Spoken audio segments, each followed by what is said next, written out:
If you want to build a very healthy, strong, and profitable brand, this is definitely the podcast you want to listen to today as we dive into the architecture of a healthy brand. Welcome to the Behind Her Brand podcast with your host, Kimberly Spencer.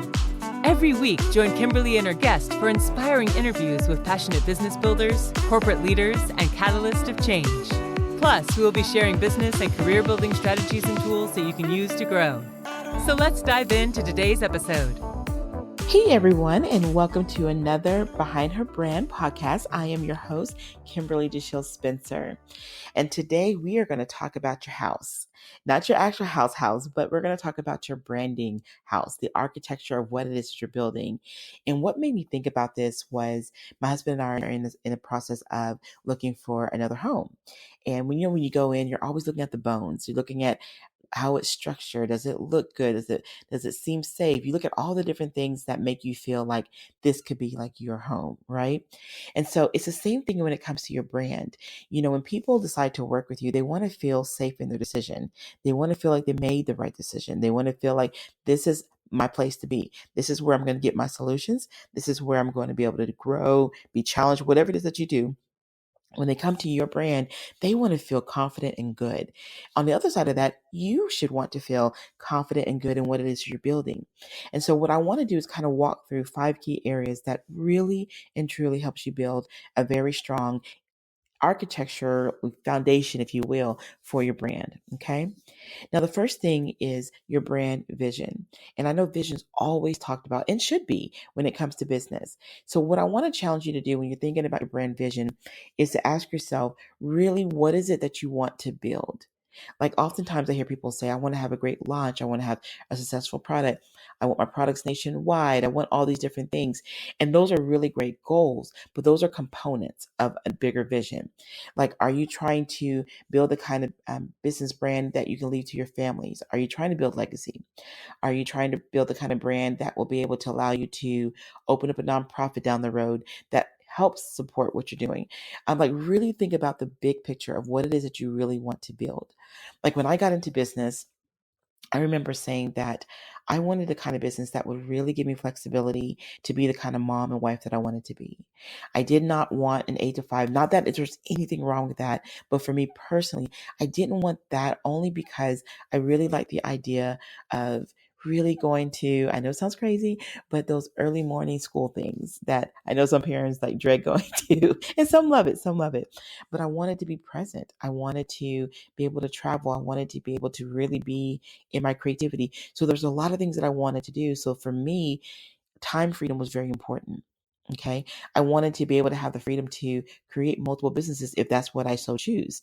So when I started building my brand, I started looking at, am I creating a business that I'm tied to where I can't do anything? I can't leave the desk. I can't travel. I can't do anything that I want to do, because if that's what I'm building, then that's not what really fits what my desires are. So I sat down and I really built out my brand. I looked at all the different ways that I can build. I look at the ways that I can brand, and I also looked at the ways that I can financially put myself in a position to accomplish my end vision. And more important, I wanted to accomplish that vision while I'm building the vision. And let me share what I mean by that. I was never that kind of person that wanted to have all these big dreams and they be this elusive thing. I wanted to have the kind of dreams that I lived wide awake. So like now I do have time freedom. My husband and I can take our kids. We can do whatever we want to do when we want to do it.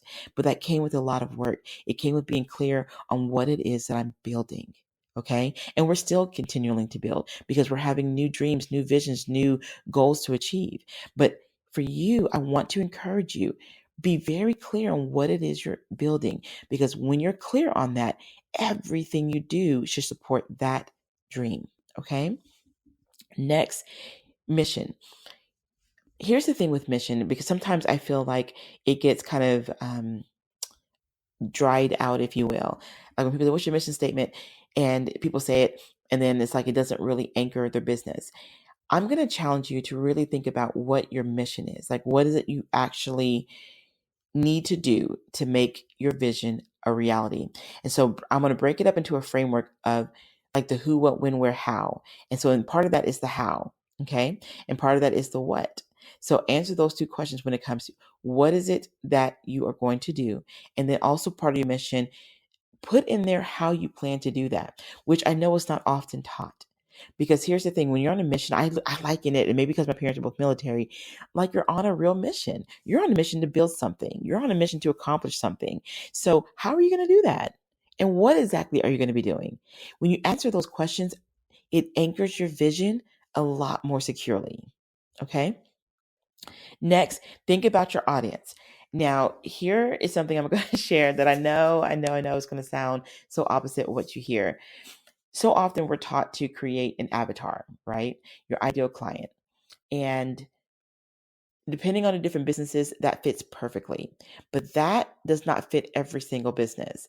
Like for me, that never ever worked for me. When I was taught that, and I went to a couple of workshops, and I was always hearing that, I really took a minute, went back to my hotel room one day, and I looked at what it is that I am building. And I looked at the clients that I'm attracting, and none of them fit one avatar. None of them fit this perfect profile. None of them fit into an exact demographic. I had some that were in their 20s and 30s. I had several that were in their between 50s and 70s, actually. I even had one lady who was approaching 80. She was 77 and starting a new business and vibrant as ever.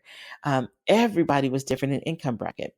But here's the thing. What was similar was our values. What was similar was our views on certain things. So I realized the values that my brand stood for and that I put into all of my marketing, I put into all the different entry points into how people can learn about me. My values is what spoke to my audience and what drew them into me. It wasn't so much about their age, their income, their this, their that. So for me, that didn't fit. I'm sharing that with you because if an avatar format fits for you, what you do, then do that. If it does not, look at your value system and how that's being infused into your branding. For example, I am all about, obviously, my walk with God. People know that about me. I am definitely about my family. I love my family. I am definitely about building very intentional relationships. I'm not a one-off kind of person. Okay. I love building relationships with my clients. I love having really good, strong friendships. So those things are very valuable to me. So when you look at anything I put out there, you're going to see those different things. You're going to see me loving on my family. You're going to see me posting about things that really matter to me in terms of quotes and thoughts that I may have. You'll definitely see me loving on my clients, like, just having a great time. So when you see those things, it's because it's me. So your target audience can, like I said, be the avatar, or it could be you're going to focus on the value system. And here's the thing, can you do both? Sure, you can.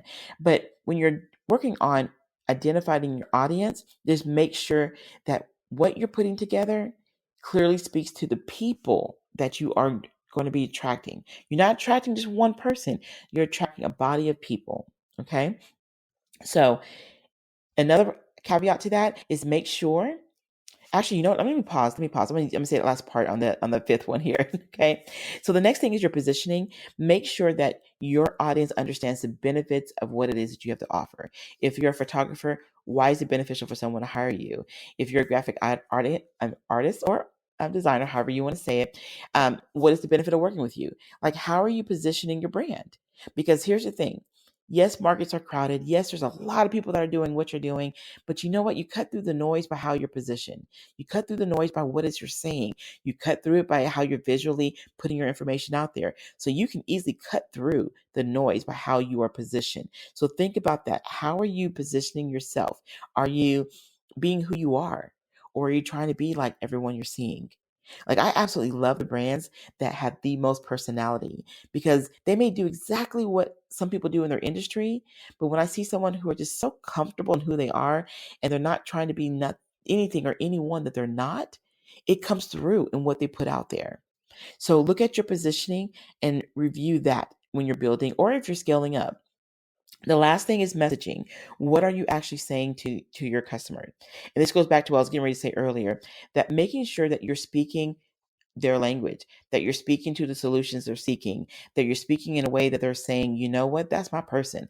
I want her to do my pictures. I want her to help me build my career. I want her to help me build my marketing branding. I want her to help me do XYZ. You want them to self-select themselves to working with you.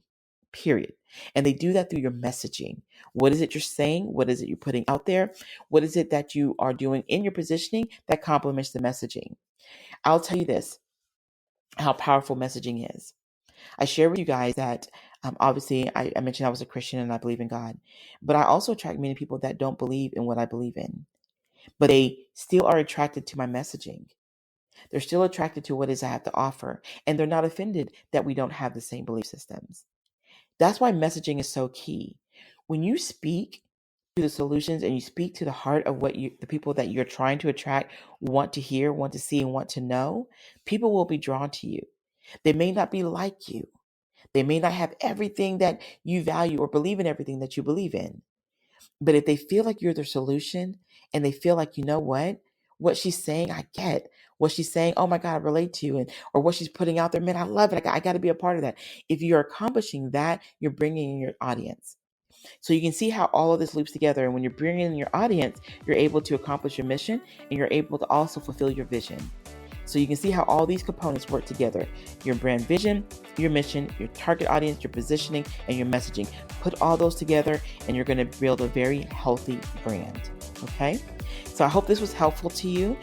You can visit us at www.behindherbrand.net, where you can learn a lot more about the things that we offer, the things that we do, and you can learn more about our amazing, amazing magazine that we're so proud of. You guys have a great day and thank you for listening in.